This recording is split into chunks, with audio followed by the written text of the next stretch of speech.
वैसे तो ये इंसान एक आम सा सैलरी मैन है जो कि सारा दिन गधा मजदूरी करता है, पर इसे गेम्स खेलना भी काफी अच्छा लगता है। और जब भी ये गेम्स को प्ले करता है तो ये अपनी एज भूल जाता है। और वैसे ये 38 इयर्स का एक अधेड़ आदमी है। जिसके बाद ये अपने कैरेक्टर को डिजाइन करना शुरू करता है, जिसका नाम ये रखता है अर्थ। और ये सारी की सारी उन्हीं स्किल्स को चूज करता है जो सारी अंडर पावर्ड होती हैं। जिसके बाद वो ये बताता है कि उसने जानबूझकर ऐसी स्किल्स को चूज किया है ताकि बाकी प्लेयर्स उसके साथ ना खेलें और वो अकेला ही इस गेम को काफी अच्छे से एक्सप्लोर कर पाए। सीन चेंज होता है और हमारा ये मेन कैरेक्टर यानी कि अर्थ इस वर्ल्ड में आ चुका है। और ये वर्ल्ड बाकी गेम्स की तरह नहीं है। इस वर्ल्ड में आप कुछ भी कर सकते हो। अगर आप एक क्राफ्टमैन बनना चाहते हो तो वो भी आप काफी इजीली बन पाओगे। और इस वर्ल्ड में आपको किसी भी फाइनल बॉस के साथ फाइट नहीं करनी है, जो कि काफी कूल बात है। और अगर आप अपने दोस्तों के साथ मस्ती करना चाहते हो तो वो भी आप काफी इजीली कर पाओगे। अर्थ इस वर्ल्ड में आ चुका है और सामने से एक लड़की उसे आवाज लगाती है, अरे सुनो, तुम एक न्यू प्लेयर हो ना, तो तुम्हें कुछ सामान चाहिए, जल्दी से यहाँ पर आ जाओ। अरे यार, ये लड़की मुझे बुला क्यों रही है। और तभी एक सोने से लिपटा हुआ आदमी यहाँ पर आता है जो कि अर्थ से ये कहता है, अबे ओए, क्या तुम नहीं जानते कि वो एक काफी यूजलेस चीज होती है। और वो इसे लात मारकर नीचे गिरा देता है। अर्थ ये सोचता है, अरे यार, इस वर्ल्ड में मेरा पहला दिन है और मेरे साथ क्या क्या हो रहा है। यहीं पास में हम एक बंदे को देखते हैं जो एक लड़की के साथ शॉपिंग कर रहा होता है और वो लड़की अर्थ को नोटिस कर लेती है। अब अगले सीन में हम ये देखते हैं कि अर्थ यहाँ के ट्रेनिंग हॉल में आ जाता है जहाँ पर सारे लोग प्रैक्टिस कर रहे होते हैं। तो वो डिसाइड करता है कि वो भी काफी प्रैक्टिस करेगा।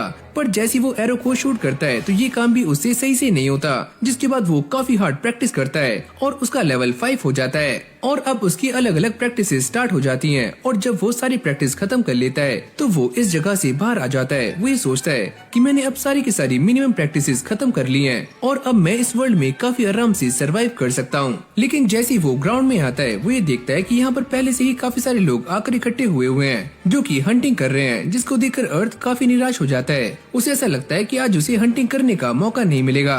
मुझे ऐसा लगता है कि आज मुझे हर्ब्स कलेक्ट करने के लिए ही जाना चाहिए। अर्थ ने काफी सारे हर्ब्स को इकट्ठा कर लिया होता है। जिसके बाद वो अप्रेजल स्किल का इस्तेमाल करता है और इन हर्ब्स को आइडेंटिफाई करना शुरू करता है। और वो इन सारे हर्ब्स को काफी जल्दी ही आइडेंटिफाई कर लेता है। पहली हर्ब जो उसे यहाँ पर मिली है उसका नाम है सफोकेशन हर्ब। और जो भी इसे खाएगा उसकी सांसें रुक जाएंगी, यानी कि वो भगवान को प्यारा हो सकता है। तो कोई भी इसे ना खाए। और उसे इस बात पर काफी गुस्सा आ रहा होता है कि अगर वो गलती से इस हर्ब का इस्तेमाल कर लेता तो उसकी जान भी जा सकती थी। और इसीलिए वो इस गेम के डेवलपर पर काफी गुस्सा कर रहा होता है। जिसके बाद वो एक दुकान में आ जाता है जहाँ पर वो इन हर्ब्स का इस्तेमाल करके एक बेसिक सा हीलिंग पोशन बना लेता है। वो ये कहता है कि इस वर्ल्ड में क्राफ्टिंग करना काफी आसान है। जिसके बाद वो यहाँ पर काफी सारे पॉइजन के एंटीडोट्स बनाता है और इससे उसकी स्किल लेवल 7 की हो जाती है। और जब ये सारा काम खत्म हो जाता है तो वो दोबारा से हंटिंग करने के लिए फील्ड पर आ जाता है। और इस समय यहाँ पर पहले के मुकाबले काफी कम लोग होते हैं, यानी कि अब अर्थ को मौका मिल सकता है। लेकिन तभी अचानक उसके सामने एक रैबिट मॉन्स्टर आ जाता है और अर्थ उसके ऊपर बो से अटैक करने वाला होता है। पर वो ये सोचता है कि पहला शॉट काफी इम्पोर्टेंट होता है। और जैसे वो सामने शूट करता है तो ये रैबिट उससे बच जाता है और अब वो अर्थ पर अटैक करने वाला होता है। पर अर्थ उसके एक जोरदार लात मारता है जिससे उसकी एचपी काफी हद तक कम हो जाती है। और अगली लात में वो उसे पूरी तरह से खत्म कर देता है। और ड्रॉप में उसे काफी सारा सामान मिल जाता है। और तभी वो दो लोग यहाँ पर आ जाते हैं जिन्हें हमने पहले मार्केट में देखा था।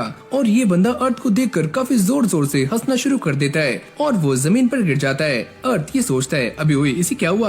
वो अर्थ को ये बताता है, जब तुम फाइट कर रहे थे तो तुम काफी अजीब सी आवाजें कर रहे थे, जैसे कि हु हा।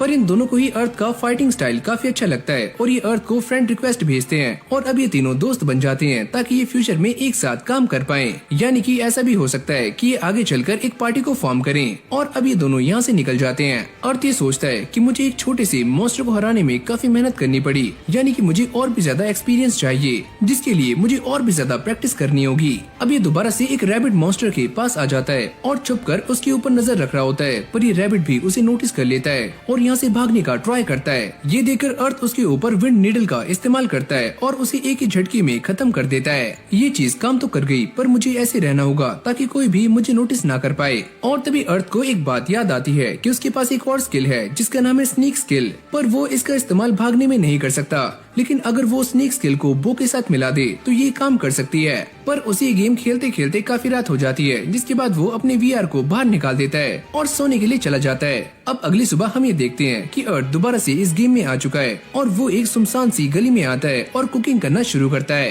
पर जैसे वो अपने इस बनाए हुए खाने को चखता है तो उसका दांत टूट जाता है और वो ये चेक करता है कि इस खाने में आखिरकार क्या कमी है और वो इसे दोबारा से बनाना शुरू करता है। और इस बार ये खाना इतना ज्यादा अच्छा बन रहा होता है कि इसकी खुशबू पूरे टाउन में फैलनी शुरू हो जाती है और सारे लोग इस बात से काफी हैरान होते हैं क्योंकि उन्होंने आज से पहले इतनी अच्छी खुशबू कभी भी नहीं सूंघी। अभी सारे के सारे लोग अर्थ के पास आकर इकट्ठे हो जाते हैं और उससे इस खाने की डिमांड कर रहे होते हैं और अर्थ उनसे ये कहता है कि जो भी मेरे इस खाने के 100 रुपए देगा मैं ये खाना उसे दे दूंगा। पर उसे इस बात पर पूरा यकीन होता है कि उसने इसका प्राइस पहले ही 20 गुना बढ़ा दिया है तो कोई भी इसे अफोर्ड नहीं कर पाएगा। पर यहाँ पर ये सारा कुछ उल्टा पड़ जाता है, यानी कि ये सारे लोग अर्थ से खाने की डिमांड कर रहे होते हैं और पैसे देने के लिए भी रेडी हो जाते हैं और वो इन सभी के लिए खाना बनाने में लग जाता है, जिससे उसकी कुकिंग स्किल भी लेवल 20 की हो जाती है। यानी कि अब वो इन सभी के लिए और भी ज्यादा फास्ट खाना बना सकता है और वो ऐसा ही करता है। खाना बनाने के बाद वो यहाँ से कल्टी मार लेता है और अब वो एक बो को बनाना शुरू करता है और वो इसे खुद से ही बना रहा होता है क्योंकि इस वर्ल्ड में बो की डिमांड काफी कम है और इसके लिए उसे 3 वुडन स्टिक्स लगने वाली हैं। जैसे ये बो बनकर कंप्लीट हो जाती है तो अर्थ ये सोचता है, अरे वाह ये तो काफी कमाल की है और इसका टैग भी लेवल 12 का है। और अब वो अपनी बाकी की स्किल्स को भी चेक करता है। वो ये देखता है कि उसका लेवल अप काफी अच्छे से हो चुका है। पर तभी उसे कुछ याद आता है और वो भागते हुए एक वेंडिंग मशीन के सामने आ जाता है। वो ये सोचता है कि मैंने अपने सारे पैसे अपने आर्मर पर लगा दिए और अब मेरे पास काफी कम ही पैसे बचे हुए हैं। वो अपने सारे सामान को इस वेंडिंग मशीन में रख देता है और साथ में बनाए हुए पोशंस को भी और वो दोबारा से हंटिंग करने के लिए फील्ड में आ जाता है और वो अपनी स्नीक स्किल का इस्तेमाल करते हुए एक वोल्फ के सामने आ जाता है और उसे काफी आराम से खत्म कर देता है। ऐसे ही करते करते वो बहुत सारे मॉन्स्टर्स को खत्म कर देता है और इससे उसकी किक स्किल और मैजिक स्किल दोनों ही डेवलप हो जाती हैं। अर्थ के एरोस खत्म हो चुके हैं, जिसके बाद वो दोबारा से वेंडिंग मशीन के सामने आ जाता है। वो ये देखता है कि उसका काफी सारा सामान बिक चुका है, जिससे वो काफी खुश है। पर तभी अर्थ ये देखता है कि टाउन में काफी सारे लोग ऐसे हैं जो कि घायल हो चुके हैं और वो पोशंस की डिमांड कर रहे हैं और उसे इस बात से काफी ज्यादा हैरानी होती है कि वो लोग NPC से भी पोशंस मांग सकते हैं। जिसके बाद वो ज़ोई से कनेक्ट करता है और वो उसे ये बताता है कि NPCs के पास भी सारे पोशंस खत्म हो चुके हैं। अर्थ ये कहता है, अरे यार ये तो काफी बुरा हुआ। ज़ोई उसे कहता है, पर हाँ ये बुरी बात तुम्हारे लिए है क्योंकि तुमने ही वेंडिंग मशीन में काफी सारे पोशंस रखे थे और अब वो सारे लोग तुम्हारे पास ही आने वाले हैं ताकि वो तुमसे पोशंस ले पाएं। अगली पल ही सारे के सारे लोग अर्थ को आकर घेर लेते हैं और वो ये कहते हैं कि प्लीज हमें पोशंस दे दो, हमें उसकी काफी नीड है। अर्थ उनसे कहता है, अरे थांबा थांबा, तुम लोग काफी सारे हो तो चलो एक काम करते हैं कि तुम में से हर इंसान बस 5 ही पोशंस खरीद सकता है और एक पोशन के 40 रुपए हैं। सभी लोग ये सुनते ही पोशंस लेने के लिए रेडी हो जाते हैं। तभी ज़ोई और मिली भी यहाँ पर आ जाते हैं और वो ये कहते हैं कि हम क्राउड को संभाल लेंगे, तुम बस पोशंस बनाओ। और वो इस काम पर लग जाता है और उसने काफी सारे पोशंस बनाकर बेच दिए होते हैं। पर वो ये देखता है कि हर्ब्स खत्म हो चुकी है, जिसके बाद वो बाकी लोगों से ये कहता है कि हर्ब्स खत्म हो चुकी है तो अब मैं पोशंस नहीं बना पाऊंगा। और तभी अचानक से वही गोल्डन छपरी यहाँ पर आ जाता है जो कि अर्थ से ये कहता है, अरे ओए बच्चे, तुम्हारे पास जितने भी बचे हुए पोशंस हैं वो सारे मुझे दे दो। अर्थ उससे ये कहता है, वो पोशंस तुम्हारे नहीं है, वो मैं उन्हें देने वाला हूँ जो कि काफी टाइम से लाइन में खड़े हुए हैं। अभी ओए तेरी भैंस की, मुझसे पंगे लेगा तू। और जैसे वो अर्थ को मारने के लिए आगे आता है तो ज़ोई उसके सामने आ जाता है, पर वो ज़ोई को टक्कर मारकर नीचे गिरा देता है। अर्थ को ये देखकर काफी गुस्सा आता है और जैसे ये बंदा भीड़ की तरफ देखता है तो सारी भीड़ इसे गाली दे रही होती है। अभी ओए नल्ले, यहाँ से भाग जा यहाँ से। अर्थ उससे कहता है, क्या तुम इन सारे लोगों का गुस्सा देख रहे हो कि सारे लोग तुम्हारी चटनी बना देंगे? पर वो ये कहता है कि मैं तुमसे डरने वाला नहीं हूँ और न ही इन सभी से, तो चलो मैं तुम्हें डुएल के लिए चैलेंज करता हूँ, आकर मुझसे फाइट करो। ज़ोई उसे ऐसा करने से मना कर रहा होता है, पर अर्थ इस चैलेंज को एक्सेप्ट कर लेता है, जिसके बाद वो दोनों एक अलग ही डायमेंशन में आ जाते हैं। अगली पल ये बंदा अर्थ पर एक काफी खतरनाक अटैक करता है, पर अर्थ उससे बच जाता है और वो उसके चेहरे पर एक जोरदार लात मारता है और बाद में वो अपनी बो का इस्तेमाल करता है और उसे एक ही झटके में खत्म कर देता है। और इस नल्ले को समझ नहीं आता कि वो एक आर्चर से कैसे हार सकता है और ये दोनों इस डायमेंशन से बाहर आ जाते हैं और अर्थ इस डुएल को जीत चुका है। सभी लोग अर्थ की काफी तारीफें कर रहे होते हैं और उसे काफी ज्यादा चेयर अप कर रहे होते हैं। उस गोल्डन वाले बंदे के साथ ही उसे उठाकर यहाँ से भाग जाते हैं, यानी कि रफू चक्कर हो जाते हैं। अर्थ सभी से कहता है कि कल मैं अपनी शॉप को दोबारा से खोलने वाला हूँ, तो सारे लोग रेडी रहना। और अब अर्थ इस गेम को लॉग आउट कर देता है और वो ये सोचता है कि मैंने आज जो हार्ड वर्क किया था मुझे उसका पे आउट मिल चुका है। और तभी उसे ज़ोई की तरफ से एक फ्रेंड रिक्वेस्ट आती है,